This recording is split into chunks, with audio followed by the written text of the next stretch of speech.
네, 이어서 창세기 25장 19에서 26절을 낭독하도록 하겠습니다. 오늘 성경 본문은 창세기 25장을 펼쳐주시기 바랍니다.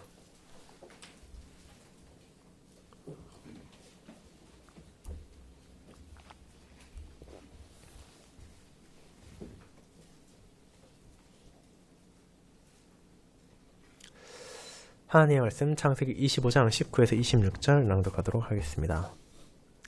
아브라함의 아들 이삭의 족보는 이러하니라. 아브라함이 이삭을 낳았고 이삭은 40세에 리브가를 맞아 아내를 삼았으니 리브가는 밧담 아람의 아람 족속 중 부두엘의 딸이요 아람 족속 중 라반의 누이였더라. 이삭이 그의 아내가 임신하지 못하므로 그를 위하여 여호와께 간구하며 여호와께서 그의 간구를 들으셨으므로 그의 아내 리브가가 임신하였더니 그 아들들이 그의 태소에서 서로 싸우는지라. 그가 이르되 이럴 경우엔 내가 어찌할꼬 하고 가서 여호와께 묻자온대 여호와께서 그에게 이르시되 두 국민이 내 태중에 있구나. 두 민족이 내 목 중에서부터 나누이리다. 이 족속이 저 족속보다 강하고 큰 자가 어린 자를 섬기리라 하셨더라. 그 해산기한이 찬즉 태에 쌍둥이가 있었는데 먼저 나온 자는 붉고 전신이 털옷 같아서 이름을 에서라였고 후에 나온 아우는 손으로 에서의 발꿈치를 잡았으므로 그의 이름을 야곱이라 하였으며 리브가가 그들을 낳을 때 이삭이 60세였더라. 아멘. 네, 설교에는 찬송 65장 1, 2, 3절을 이어서 부르도록 하겠습니다.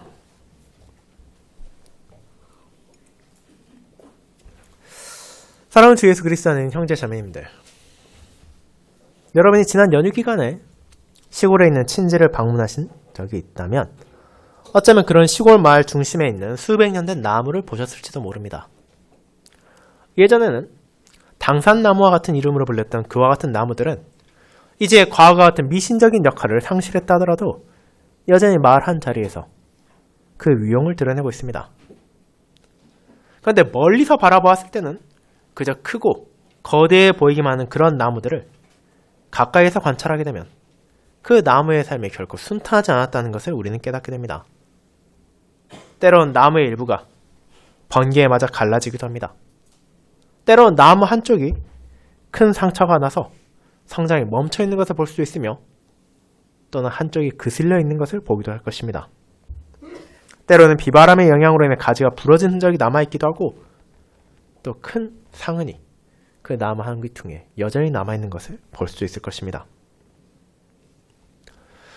어떤 나무도 완벽한 환경에서 수백 년을 살아갈 수는 없지만 그럼에도 그런 나무들이 여전히 쓰러지지 않고 살아있을 수 있는 이유는 어디에 있습니까? 우리 눈으로 보이는 가지와 줄기, 잎에 있는 것이 아니라 눈에 보이지 않는 뿌리에 있습니다. 땅 밑에 깊게 뻗어간 뿌리가 그 나무가 뽑히지 않도록 붙들어주고 메마르지 않도록 영양을 공급해주기에 그 나무가 살아가는 것입니다. 그리고 우리는 그런 관점에서 창세기 25장도 바라볼 수 있습니다. 앞서 많은 본문들과 같이 창세기 25장에서도 우리는 마치 언약이 흔들리는 것처럼 느끼게 될 수 있습니다. 약속의 아들인 이삭이 리브가를 아내로 맞았지만 그 가정에서 20년이라는 긴 시간 동안 자녀가 태어나지 않았습니다. 주님의 은혜로 두 아들이 태중에 자리 잡게 되었지만 그분의 계획은 인간의 상식과 다르게 선언되었으며 심지어 그들 간의 수많은 갈등이 예고되기까지 했습니다. 세상적인 관점에서 이 모든 상황을 종합해 본다면 저 언약의 계보가 또 위태롭게 된 것이 아니냐는 염려를 할 수밖에 없을 것입니다. 하지만 이 본문을 통해 우리는 언약의 원천이 어디에 있는지를 깨닫게 됩니다. 그것은 아브라함이나 이삭 혹은 사라나 리브가와 같은 한 개인의 능력에 달려있는 것이 아니라 오직 하나님의 은혜에 의지하고 있습니다. 신실하신 여호와 하나님께서 자신이 하신 말씀을 지키시고 그 백성에게 인애와 자비를 베푸셨기에 아무리 인간의 부족함이 있고 세상의 방식과 다른 모습이 언약의 계보에서 드러난다 하더라도 그 계보는 결코 끊어지지 않고 멈추지 않습니다. 그 이유는 그 언약의 뿌리가 사람이 아닌 하나님께 있기 때문입니다.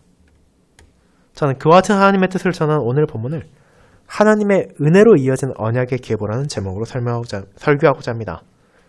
그리고 이를 본문의 흐름에 따라 세 부분으로 나누어서 아브라함의 시대만이 아니라 이삭의 시대에도 계속해서 나타나는 인간의 무능함과 그들과 우리의 생각을 뛰어넘는 방식으로 이어진 하나님의 계획, 그리고 멈추지 않는 갈등 속에서도 전진하는 언약을 살펴보며 그렇게 이어진 언약이 그리스도 안에서 얼마나 큰 은혜로 저와 여러분에게 주어졌는지를 함께 고백하도록 하겠습니다. 저는 이를 첫 번째, 인간의 무능 속에서도 멈추지 않는 언약, 두 번째, 인간의 방식을 넘어서 이어지는 언약, 세 번째, 인간의 갈등 속에서도 전진하는 언약이라는 세 가지 대주로 나누어 보도록 하겠습니다. 먼저 첫 번째, 인간의 무능 속에서도 멈추지 않는 언약에 대해 알아보겠습니다. 형제자매 여러분, 우리는 본문에 앞선 창세기 24장을 통해 하나님께서 자신을 어떻게 계시하신지를 알게 되었습니다. 비록 아브라함은 사라를 떠나보냈지만 그의 범사는 여전히 여호와께서 주신 복 가운데 있었습니다. 그는 삶의 여러 질고를 경험했지만 그럼에도 자신과 동행하시며 자신을 인도하시는 하나님을 신뢰했기 때문입니다. 그렇게 아브라함은 이제 노년으로 향하는 자신의 삶을 돌아볼 때 하나님의 신실하심과 자비하심을 붙잡을 수 있었지만 여전히 그에게 남아있는 염려가 있었습니다. 그것은 이제 하나님께서 자신에게 주셨던 은혜의 아들, 약속의 신 이삭에 대한 것이었습니다. 아브라함은 이삭을 통해 하나님의 언약이 이어질 것을 알고 있었습니다. 그렇게 그는 자신이 지금 머무르고 있는 가나안 땅의 여인과 혼인을 시킨다는 쉬운 방식이 아니라 그가 이미 떠나온 고향 땅으로 종을 보내서 그곳에 여인을 부른다는, 어쩌면 번거로울 수도 있고 불편해 보이기도 하는 방식을 택했습니다. 그런데 그 이유는 다른 무언가 있는 것이 아니라 오직 언약의 거룩함을 지키기 위함이었습니다. 그렇게 주인의 뜻을 따라 종은 먼 길을 떠났고 그곳에서 리브가를 만났습니다. 하나님께서는 그분의 섭리하에서 각각의 개인을 인도하셨고 그들은 자신들이 마주한 상황에서 신실한 삶을 통해 하나님의 뜻을 마주하게 되었습니다. 종은 여호와의 사자가 정말로 자신보다 앞서 가셔서 그의 주인을 향한 하나님의 사랑과 성실을 증거했음을 깨닫게 되었고, 리브가는 고향과 유업, 아버지를 떠나 이삭을 향해 나아갔습니다. 그리고 종과 리브가의 여정을 인도하심으로 하나님께서는 이삭에게 위로를 주셨습니다. 어머니를 잃은 슬픔을 채워주시고 이제 사라의 장막에 리브가가 들어가게 하심으로써 언약의 가정, 약속의 계와 끊어지지 않을 것이라는 확신을 주신 것입니다.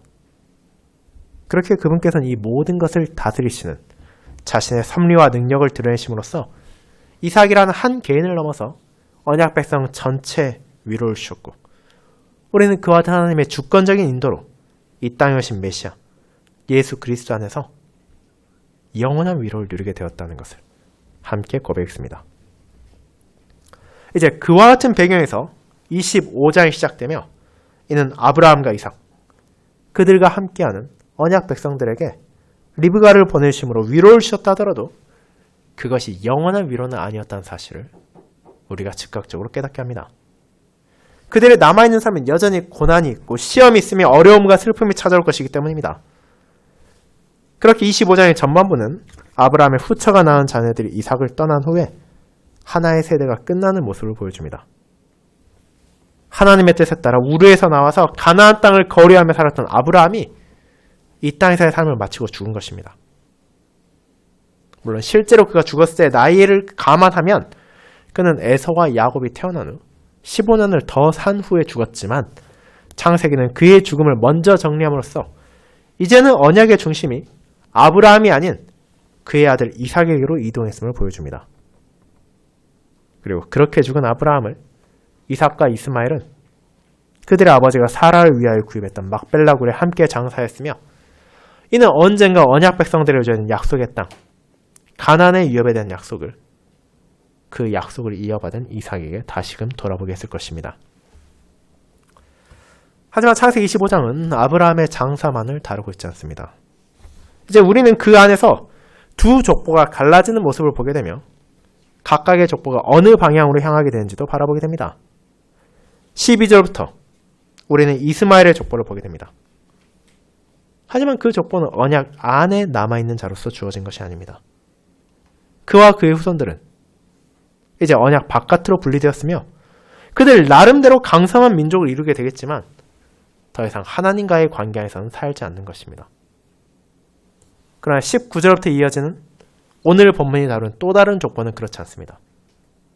이는 이삭의 축복, 하나님께 주신 언약을 이어가는 계보를 보여주기 때문입니다. 그런데 그 계보의 시작에서부터 우리가 보게 되는 것은 무엇입니까? 또 다른 비참이며 또 다른 무능력입니다. 이삭이 40세가 되어 리브가를 아내로 맞이하였고 그녀를 통해 위로를 받았지만 그 가정이 언제나 순탄하고 아무런 어려움이 없는 것은 아니었기 때문입니다. 우리는 그의 아내인 리브가가 임신하지 못하는 모습을 보게 됩니다. 그것은 그저 결혼한 후에 짧은 시간, 1, 2년의 일이 아닙니다. 여러분 26절을 통해 보게 된다면 거의 20년의 세월 동안 그 가정에서 자녀가 태어나지 않았음을 알게 되며 그것이 이삭과 리브가에게 있어서도 여러 가지 어려움을 가져왔다는 것을 쉽게 예측할 수 있게 됩니다. 그런데 우리는 이것이 그저 리브가라는 한 여성의 연약함 혹은 이삭이라는 한 남성의 연약함이라고만 생각해서는 안 됩니다. 실제로 우리는 이삭의 부모인 아브라함과 사라도 그리고 그들의 자녀인 야곱과 라헬에게서도 동일한 어려움을 발견하기 때문입니다. 그것은 결코 우연이 아니며 언약 백성들이 깨달아야 하는 진리를 하나님께서 알려주기 위해 그들에게 필요한 방식으로 주신 것입니다. 그것이 무엇입니까? 하나님의 언약을 이어가기 위해 자녀가 필요했지만 너무나 자연스러워 보이는 그리고 너무나 단순해 보이는 아이를 가지는 것까지도 인간의 능력으로 해결할 수 없다는 것입니다. 아브라함과 사라, 이삭과 리브가는 하나님께서 정하신 약속의 자녀를 기다렸고 야곱과 라헬은 그들이 비록 알지 못했지만 요셉을 통해 그 백성이 기근에서 구원받을 것이기에 자녀가 필요했습니다. 분명 그들은 서로를 사랑하고 아꼈지만 그저 인간의 사랑과 인간의 애정만으로는 언약이 계승되지 않는다는 점을 이와 같은 반복되는 방식을 통해 하나님께서 보여주시는 것입니다. 언약의 계보를 이어나가는 점에 있어 인간은 철저하게 자신의 무능력을 자각해야 하며 하나님의 은혜와 신실하심만이 그것을 지키고 그것을 계속되게 하심을 고백하며 그분만을 전적으로 의지해야 한다는 것을 이와 같은 자녀를 주시는 방식에 있어서도 깨닫게 하시는 것입니다. 그렇게 자신의 아버지가 경험했던 그와 같은 현실을 이삭도 마주하게 되었습니다. 이제 그는 무엇을 깨닫게 되었습니까? 아버지 어머니로부터 들었을 이야기, 자신이 어떻게 선물로 주어졌고 은혜로 주어졌는지를 기억하며 자신과 리브가에게도 그런 은혜가 필요하다는 사실을 자각하게 되었습니다. 그의 부모가 하나님의 약속을 들었을 때 웃으며 그것을 받아들이지 못했지만 이제 그런 약속의 자녀로 태어난 이삭은 아버지와 같이 언약을 이어나갈 다른 방식을 찾아 방황하는 대신 여호와께 간구한 것입니다. 여기에서 나오는 간구하다는 표현, 20절의 표현은 무언가를 간청하고 애원한다는 의미를 가지고 있으며 이는 대표적으로 출애굽기에서 10가지 재앙을 맞이한 애굽의 바로가 모세를 통해 여호와께 그것을 거두어 줄 것을 요청할 때 쓰이기도 했습니다. 그 단어가 가지고 있는 뜻은 지금 내가 마주한 어려운 상황을 제거해달라는 아주 절박하고 간절한 탄원입니다. 그렇다면 어째서 이삭은 그토록 간절하게 여호와께 간구한 것입니까? 자녀가 없다고 하더라도 아내를 사랑할 수 있고 행복한 가정을 만들 수 있으며 주님 앞에 신실한 가정으로 세워져 갈 수 있습니다. 그것은 틀린 말이 아닙니다. 하지만 당시 이삭과 리브가 사이에서 자녀가 태어나지 않는다는 것은 그렇게 단순한 문제가 아닙니다. 이는 그의 아버지 아브라함과 사라가 마주했던 것과 동일한 언약의 계승과 관련된 사안이기 때문입니다. 하나님께서는 아브라함과 사라가 낳을 자손을 통해 그들이 큰 민족을 이루게 될 것이고 그들에게 가나안 온 땅이 주어질 것이며 그분께서 그들의 하나님이 되리라고 약속하셨습니다. 그리고 그 언약은 이스마엘이 아니라 이삭을 통해 이어지게 되었다는 것을 이삭도 잘 알고 있었습니다. 그런데 이제 그런 이삭과 그의 아내 리브가 사이에서 자녀가 태어나지 않는다면 어떤 일이 일어나는 것입니까? 하나님께서 주신 그 거룩하고 은혜로운 언약이 끊어지게 되는 것입니다. 그 사실을 알고 있었기에 이삭은 여호와께 간구했습니다. 그분의 신실하심을 의지했습니다. 그리고 하나님께서는 20년의 시간 동안 이삭이 그와 같은 믿음의 자세를 자라나게 하셨습니다. 이삭이 그분의 약속을 포기하지 않도록, 그분의 신실하심을 의심하지 않도록, 비록 지금 그의 가정에 어려움이 찾아오고 언약이 흔들리는 것처럼 느껴진다 하더라도 결코 그렇지 않다는 것을 믿을 수 있도록 결코 짧지 않은 시간 동안 이삭을 연단하신 것입니다. 그와 같은 20년의 시간은 자신의 힘으로 무언가를 할 수 있다는 생각을 포기하기에 충분한 시간이었고, 그를 통해 하나님께서는 그분만이 생명의 주관자이시며 언약을 지킬 수 있는 능력과 의지를 지니신 유일한 존재라는 것을 그분의 언약을 받은 이삭이 알도록 하셨습니다. 그와 같은 시간을 보낸 이삭과 리브가는 하나님께서 결코 그들을 외면하지 않으셨고 언약을 저버리지 않으셨다는 사실을 깨닫게 됩니다. 여호와께서 그의 간구를 들으셨으므로 그의 아내 리브가가 임신하게 되었기 때문입니다. 하나님께서는 자신의 때와 방식을 통해 그 백성을 가장 선하게 인도하시며 그런 고통과 슬픔의 시간을 통해서도 그분의 자녀를 자라나게 하신다는 것을 우리는 알게 됩니다.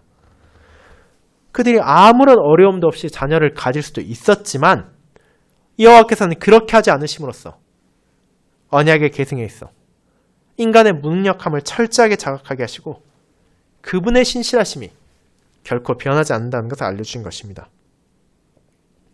그리고 이와 같은 진리는 그와 같은 이삭의 계보로 이 땅에 오신 예수 그리스도 안에서도 마찬가지였습니다. 20년의 시간 동안 임신하지 못하는 리브가에게 자녀를 주심으로 그 가정에 기쁨과 위로를 베푸신 하나님께서는 동정녀를 통해 자신의 아들을 이 땅에 보내심으로 그 백성에게 영원한 위로를 주셨습니다. 그 아들이 오심 역시 인간의 능력이나 공로에 기인한 것이 아니었습니다. 당시 이스라엘은 스스로를 지키지 못해 로마에 속해 있었고 그들을 다스리던 왕 역시도 다윗 왕가의 후손이 아닐 뿐더러 심지어 이스라엘인도 아니었던 에돔 출신의 헤롯이었습니다. 그들의 지도자들은 타락했고 그들의 재산 형식적이 되었습니다. 그런 상황은 여호와께서 자신의 아들을 이 땅에 보내셔야 할 어떤 이유도 그들 안에서 찾을 수 없도록 했을 것입니다. 그러나 하나님께서는 자신의 언약의 신실하심으로써 사랑하는 아들, 약속된 메시아를 세상에 보내셨습니다. 인간의 무능력함이 가장 선명하게 드러날 때 그분의 신실하심을 가장 분명하게 비추셨으며 이삭의 기도를 외면하지 않으신 그분께서 독생자의 중보와 간구를 받아들이심으로써 우리를 위한 은혜를 베풀어 주셨습니다. 그렇게 성도는 하나님의 선하신 뜻 안에서 지켜진 언약의 계보가 결코 무의미하지 않다는 사실을 깨닫게 되었으며 이 땅에 오신 예수 그리스도를 통해 주어진 참된 위로와 영원한 생명의 약속 안에서 이제는 흔들리지 않는 소망을 가지게 된 것입니다. 사랑하는 형제자매 여러분, 우리의 삶에서도 그와 같은 20년이 찾아올 수 있습니다. 내가 주님의 뜻을 구하고 그분의 뜻에 따라 신실히 살아가며 최선을 다하고 기도하지만 그것이 이루어지지 않을 것만 같이 느껴지는 순간이 언제나 생길 수 있습니다. 하지만 창세기 25장은 그에 대한 진리를 다시 한번 우리에게 알려줍니다. 우리의 부족한 지혜로 하나님의 뜻을 판단해서는 안 되고 하나님의 신실하심을 의심해서는 안 된다고 말입니다.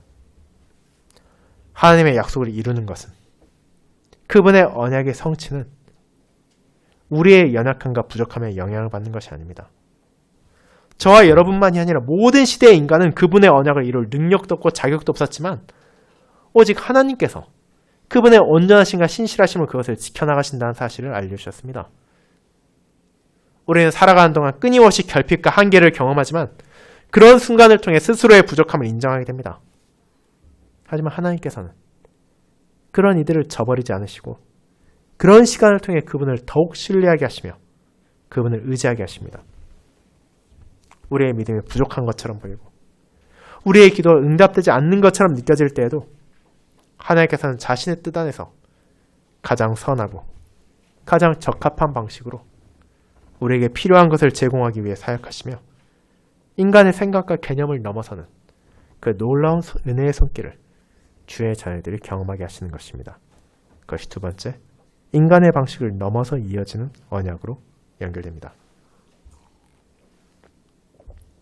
성도 여러분, 그렇게 여호와께서 이삭의 간구를 들으시고 그 가정에 아이를 주셨을 때 분명 그들에게 큰 기쁨이 있었을 것입니다.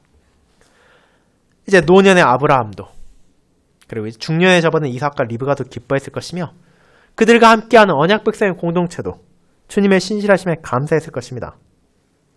그런데 그들은 이제 얼마 지나지 않아 평소와 다른 무언가를 느끼게 됩니다. 그것은 바로 리브가에서 태안에서 큰 다툼이 있었다는 것입니다. 22절은 그 아들들이 그의 태 속에서 서로 싸우는지라라고 이것을 표현합니다. 이것은 우리가 알고 있는 단순한 태동이 아니었습니다. 여기에서 사용된 표현은 매우 강한 성격을 지닌 것으로 무언가를 뭉개거나 으깨는 것, 혹은 학대하거나 핍박하는 것으로 쓰이는 것이기 때문입니다. 그 정도로 리브가의 태 속에서의 갈등이 강력했다는 것이며 그것을 어머니인 리브가도 분명히 느낄 수 있을 정도로 아주 심각한 상황이 찾아왔습니다. 하나님께서는 언약을 이어지도록 은혜를 베푸셨지만 그 안에서도 찾아온 이 어려움으로 인해 리브가는 하나님의 뜻을 구할 수밖에 없었습니다. 언약의 자녀가 자신의 태 속에 있으니 순조롭고 평탄하기를 바라지만 정작 그녀는 그 안에서 이미 투쟁이 시작된 것을 경험하고 있기 때문입니다. 그리고 그녀는 놀라운 대답을 받게 됩니다. 두 국민이 내 태중에 있구나. 두 민족이 내 복중에서부터 나누이리다. 이 족속이 저 족속보다 강하겠고 큰 자가 어린 자를 섬기리라. 왜 이것이 놀라운 답입니까? 오늘날엔 많이 약화되었지만 과거 근동지방에서 장자 상속의 원리는 절대적이었습니다. 장자가 가업을 입고 가문의 대표가 되는 것은 당연했습니다. 물론 여러분은 이스마엘과 이삭도 그렇게 되지 않았었냐고 생각할 수 있지만 이스마엘은 아내의 여종인 하갈의 아들이었고 이삭은 아브라함의 부인인 사라의 아들이었기에 그들의 관계를 리브가의 태 속의 아이들과 동일하게 생각해서는 안 된다는 점을 이해해야 합니다. 그런데 하나님께서는 어떻게 하십니까? 그녀의 태 속에 있는 자들 중 큰 자가 어린 자를 섬길 것이라 선언하십니다. 다르게 말하자면 당시 사회가 당연하게 생각하고 있던 기준과 질서를 넘어서 그분의 뜻을 이루실 것이라는 얘기입니다. 그뿐 아니라 우리가 놓치지 말아야 할 또 다른 중요한 진리가 이 안에 담겨 있습니다. 그것은 하나님의 선택이 누군가의 공로나 성품, 인격, 행위에 기인하지 않는다는 것입니다. 이 아홉가에서 모두 아직은 리브가의 태 속에 있는 아이일 뿐입니다. 그들은 아직 한마디의 말도 하지 않았고 한 번의 행동도 하지 못한 그런 존재입니다. 그들은 어떤 선한 일을 하지도 않았고 악한 일을 범하지도 않았습니다. 그들에게서 어떤 도덕적 차이도 찾을 수 없고 능력의 차이도 발견할 수 없는 시점입니다. 그럼에도 하나님께서는 그들이 두 민족을 이룰 것이지만 큰 자가 어린 자를 섬기려고 말씀하신 것입니다. 이것은 우리에게 하나님의 은혜로운 선택이 사람의 모든 기준과 방식을 넘어선다는 것을 보여줍니다. 그렇게 우리가 앞서 읽었던 로마서 9장의 사도 바울은 이렇게 전합니다. 그 자식들이 아직 나지도 아니하고 무슨 선이나 악을 행하지 아니한 때에 택하심을 따라 되는 하나님의 뜻이 행위로 말미암지 않고 오직 부르시는 이로 말미암아 서게 하려 하셨다고 말입니다. 로마서 9장 11절입니다. 하나님께서 야곱이 착해서 혹은 에서가 나빠서 누군가를 택하신 것이 아니라 오직 하나님의 주권적인 뜻 안에서 그 모든 선택이 주어졌기에 우리는 오직 그에 대해 감사로 응답할 수밖에 없다는 것을 고백하게 하시는 것입니다. 그렇게 하나님께서 사람의 방식을 넘어서는 길을 통해 자신의 언약을 이어가고 계십니다. 모두가 장자가 성경을 받아야 한다고 생각하고 그를 통해 언약이 이어져야 할 것이라 여긴다 하더라도 하나님께서는 자신의 영원한 경륜 안에서 에서가 아닌 야곱을 택하셨고 그들 안에서 일어나는 갈등과 긴장을 통해서까지도 언약의 성취로 나아가게 하십니다. 비록 그것이 이 땅에 사는 성도들을 당혹스럽게 하고 때로는 주님의 뜻을 이해하기 어렵게 느낀다 하더라도 하나님의 은혜는 그분의 선하신 뜻 안에서 펼쳐지며 그를 통해 그분의 계획을 이루어 가시는 것입니다. 그리고 그 진리의 완성을 우리는 예수 그리스도 안에서 보게 됩니다. 하나님의 독생자이신 그분께서는 영원한 영광 가운데 찬양과 섬김을 받으셔야 했습니다. 그리고 언약 백성들 역시 강력한 군대를 이끌고 자신들을 구원할 왕, 영광스러운 개선을 울려 퍼지게 될 정복자를 자신들에게 약속된 메시아로 기대했습니다. 그것이 인간적인 방식이며 생각이었습니다.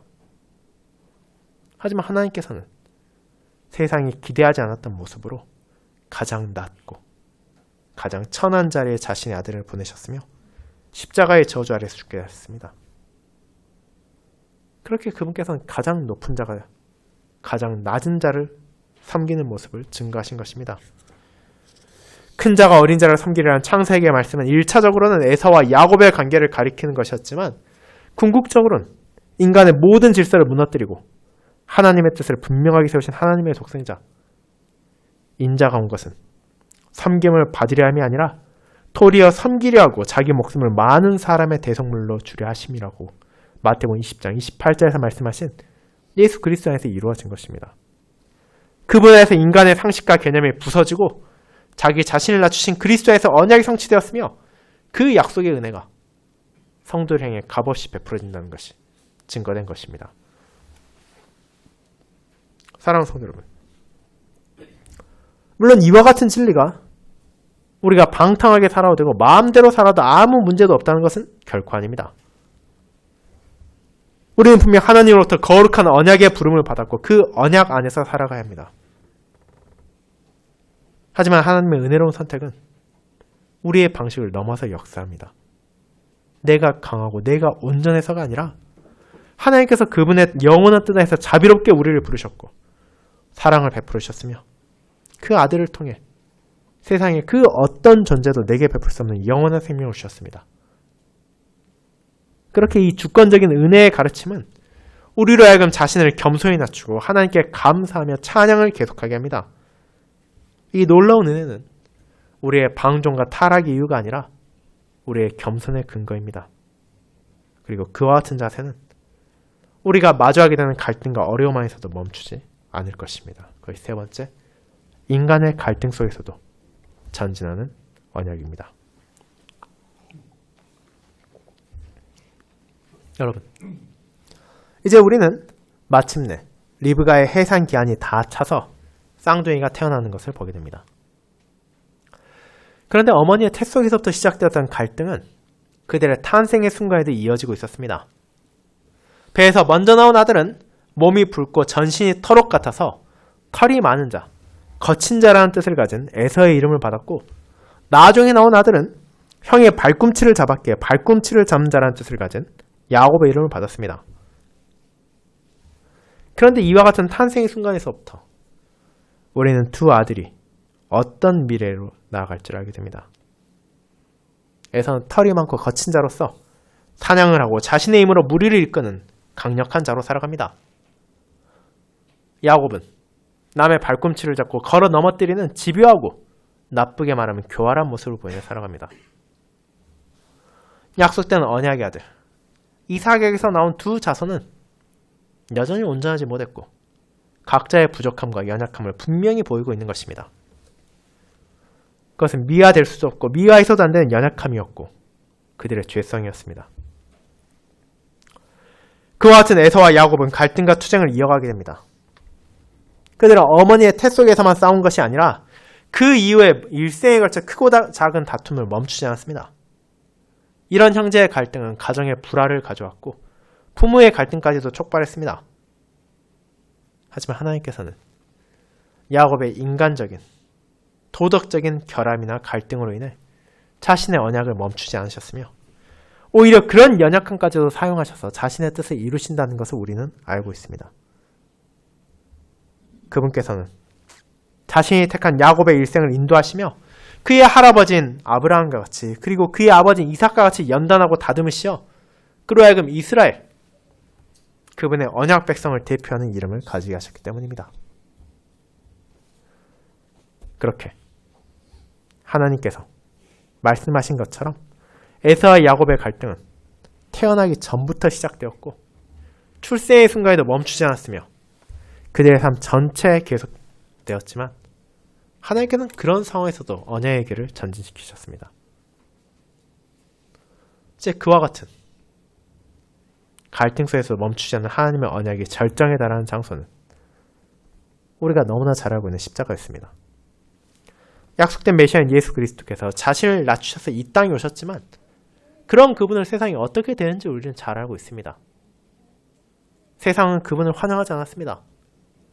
당시 유대의 왕이었던 헤롯은 그분을 죽이려 했고 종교인을 포함한 지도자들은 그분의 발꿈치를 잡고 넘어뜨리기 위한 음모를 꾸몄습니다. 제자들끼리의 다툼도 있었고 스승을 배신한 제자도 있었습니다.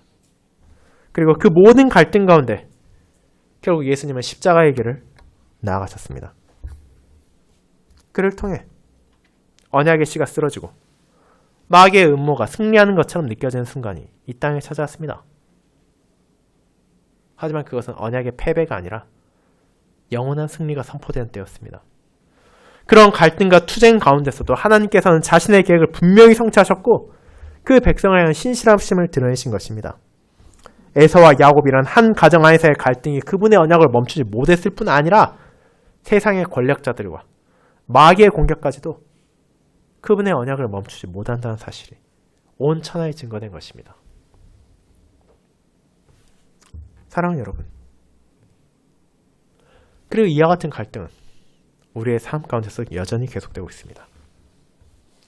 때론 내 부족함으로 인해서, 때론 내 주변의 이웃들의 연약함으로 인해서, 때론 그리스도를 거부하는 세상의 무지와 박해로 인해서 우리는 어려움을 겪기도 하고 고통하며 살아가는 동안 하나님의 언약이 과연 내 안에서 여전히 살아 숨쉬고 계신지에 대한 의구심을 품을 때도 있습니다. 하지만 형의 발꿈치를 잡고 태어났던 야곱을 언약의 계승자로 세우신 하나님께서는 그분의 은혜로 우리를 부르셨고 그런 우리 안에서 자신의 사역을 여전히 계속하고 계십니다. 우리 안에 연약함이 존재하는 건 사실이지만 그런 우리를 온전하고 신실하신 하나님께서 돌보고 인도하신다는 사실을 잊지 말아야 한다는 것입니다. 하나님께서는 자신의 영원한 뜻 안에서 우리를 삶의 폭풍과 갈등을 통해서까지도 연단하시며 인도하심으로써 자신의 백성으로 다듬어 가실 것입니다. 그분께서 우리의 남은 생에도 우리의 교회의 앞날도 자신의 영광 위에 전진시키실 것이며 그분의 뜻 안에서 가장 선하게 인도하실 것입니다. 그렇게 이와 같이 언약의 신실하신 하나님께 감사하며 이번 한 주도 그런 하나님을 향한 믿음의 삶을 증거하는 저와 여러분이 되기를 소망합니다. 아멘.